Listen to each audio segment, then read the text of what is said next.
Hi, everybody. Today I'm going to tell you about the last topic in this waves unit, which is a really interesting feature of waves called the Doppler effect. I'm going to play a tone on my phone, and I'm going to move it towards you, and I'm going to move it away from you.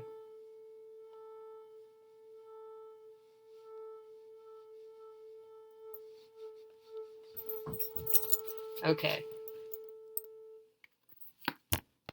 So maybe you noticed that the pitch of the note changed, that it went higher when the phone was coming towards you and lower when the phone was going away from you.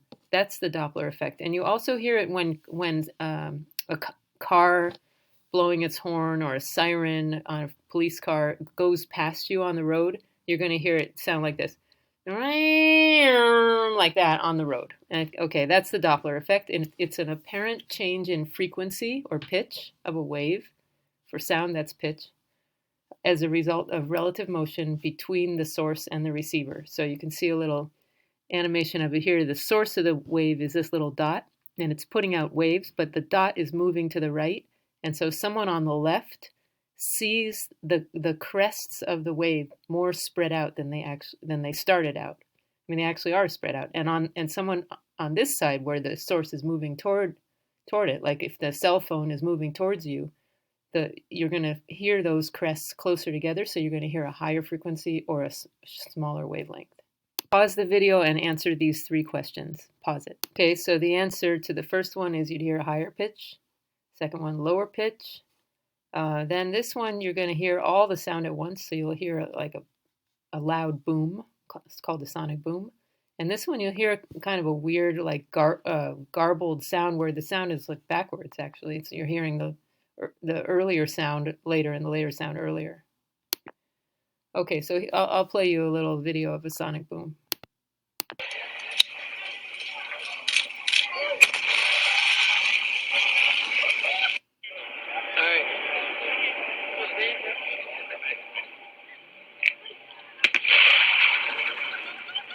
So hopefully you could hear that sound coming all at one time. And if it was going faster than the speed of sound, you get this weird effect of kind of a garbled sound.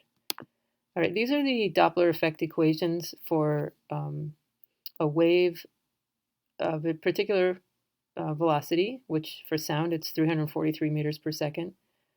And then the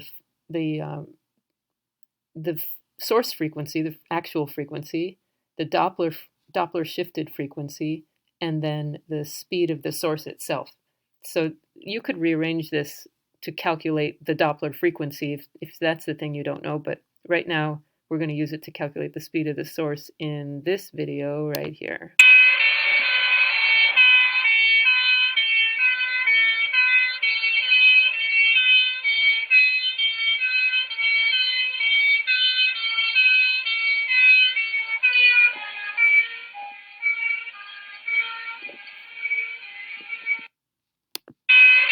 If I listen to the higher of the two pitches, like that, the higher one, and I found that it's this note, 504 hertz. And then I did it again for as the fire truck was leaving. That was approaching, so then leaving, I got 454 hertz, which sounds like this. Sorry. Okay, so approaching and leaving, and then the actual frequency that the driver hears who's on the truck is going to be halfway between those. So I just took the average. That's the source frequency. So then if I want to find the speed of that truck, the source velocity, I use this equation. Since I know frequencies, I'm going to use the frequency equation instead of the wavelength equation. But you could use that too. We've got that one. And then the approaching source frequency, the shifted Doppler frequency, which is what we hear, the speed of sound, and it shows that the truck must be moving 18 meters per second towards you. And same with moving away. You end up getting the same answer, even though it's a different Doppler frequency, but the source ends up being also moving at 18 meters per second, One's negative, one's positive. I didn't put a sign on the velocity coming towards you or away from you, so if I had done that, it would have been the same sign, but I'm not concerned about sign here. I just want to know how fast. Do you know about waves? All the wave properties apply to all types of waves, and so it's true of the Doppler effect as well. In fact, you can see a Doppler effect in water waves as well. If you have a moving, vibrating thing in water, you'll see the waves bunch up on one side. But anyways, it's also true of light, and that's a really important thing for astronomy. So light has, you've seen this spectrum of all the different colors or frequencies of light. There's the visible light that we are familiar with. And sometimes it's shown this way with the higher wavelengths on the left and the lower wavelengths on the right. In other words, the higher frequencies on the right and the lower frequencies on the left. And sometimes you'll see it written the opposite way, where the lower wavelengths are on the left and the higher frequencies are on the left. So you'll see it both ways. Okay, looking at these wavelengths for blue light and red light, 400 nanometers and 700 nanometers, please use the very furry lambda equation, B equals F lambda or V equals lambda F, to calculate the frequency. These are wavelengths, but calculate the frequency of a red light and blue light. Please do that and pause your video. Okay, you did that yourself. Now please check your answer and make sure you did it correctly. That's just a little practice for you. Now here's a Stephen Hawking video explaining why this is so important to astronomers.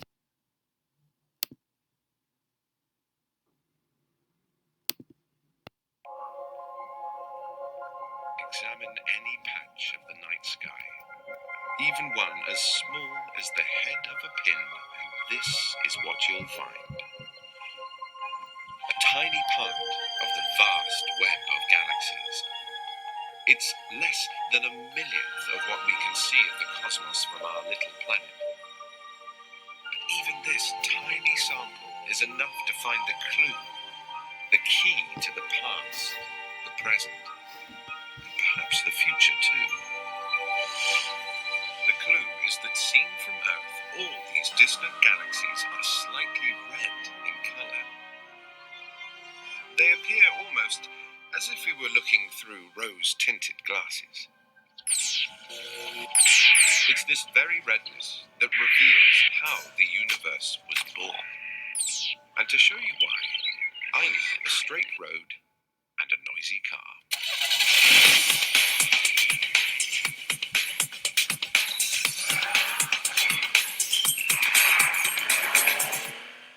Listen to the sound as it passes by.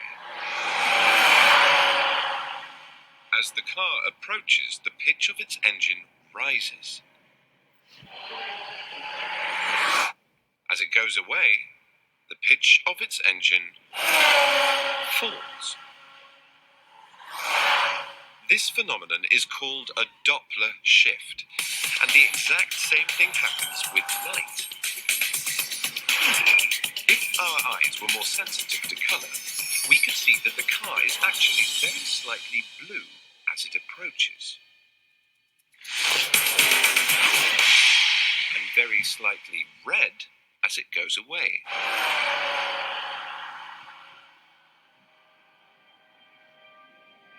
The same rules apply in space.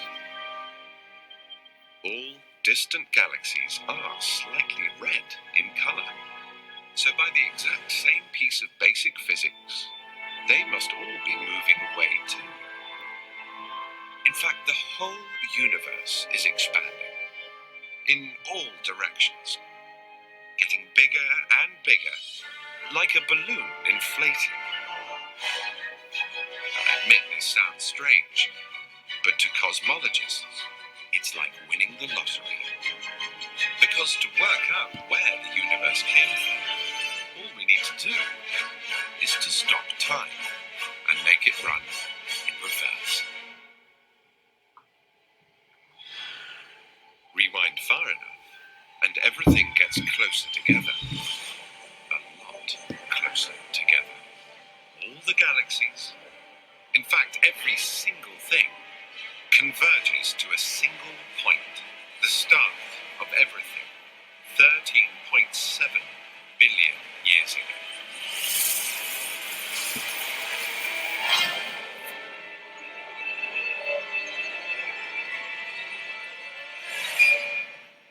So it's quite simple, really.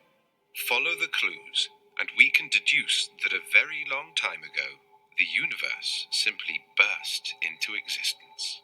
An event called the Big Bang.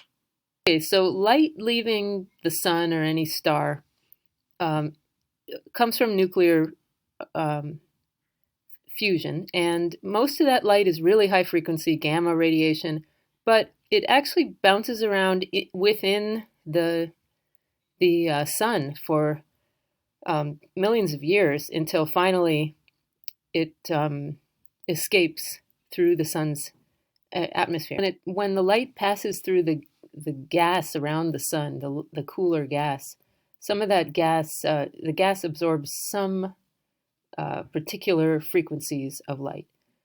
And if you were to just look at that gas, it emits its own particular frequencies, the same ones it absorbed, it then emits them again. And that's characteristic of each gas, each element when it absorbs or emits light. And hopefully you learned about that in chemistry when you did the flame test lab, and things like that. So for example, if we look at the lines from hydrogen, here are some typical lines from hydrogen gas, absorption lines. If they were redshifted, they would look like they were a higher frequency color. Sorry, redshifted would be lower frequency, bigger wavelength. And then blue shifted would be the other direction, to the left. So red shifted to the right, blue shifted to the left. And when you see that shift, you can tell by the shift how fast the source is moving. So this is really useful in astronomy to be able to tell how fast things in the universe are moving just by the qualities of the light and where those absorption lines are located. Okay, here's some data for some gas in a lab on Earth, just looking at the absorption spectrum of that gas. And here's what that same gas looks like when it comes to Earth from a distant galaxy. So first question, is it redshifted or blue shifted? Is it moving towards us or away from us? And do a Doppler calculation and figure out how fast is it moving. Do that. Pause the video and do that. Okay, you should have noticed that it's redshifted, that it's moving away from us.